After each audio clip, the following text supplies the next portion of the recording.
Well, folks, it seems like we're officially transitioning into an even more aggressive phase of MAGA's collective meltdown. Just when you think they can't go lower, they find a way to top their bottom. I guess MAGAs are realizing the electorate is pretty turned off by the convicted predator's recent performance at the Black Journalist Convention, when he acted like a pissy, creepy, silver spoon sociopath. Well, as we know, when the going gets tough, the right dials up their assholery.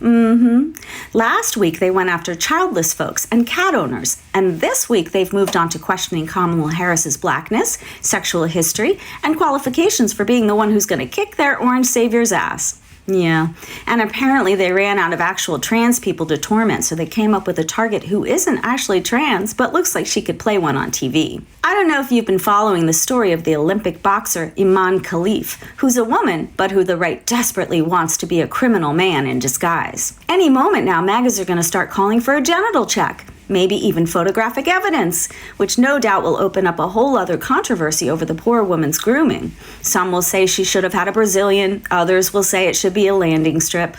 They're so genital obsessed, I really wouldn't put it past them. Funny, huh?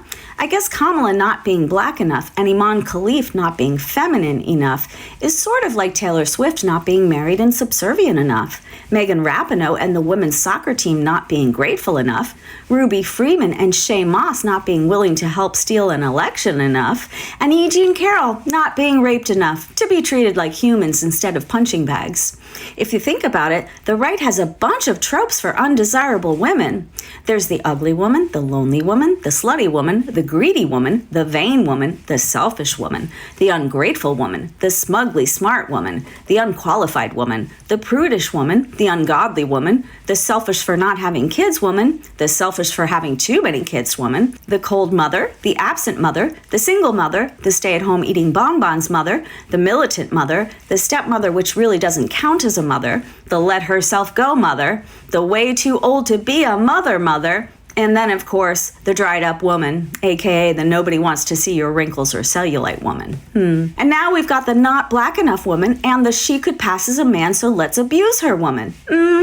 Well, the right will tell you they're just looking out for women athletes. They lay awake at night worrying about the handful of women athletes in sports who will have to compete against competitors who were assigned male at birth. Such champions of women, huh? I mean, except for the 400,000 or so women who are sexually assaulted each year. That would include the estimated 64,000 women who have found themselves pregnant after rape or incest in states where abortion is banned since Roe was overturned. The right doesn't seem too concerned about those women.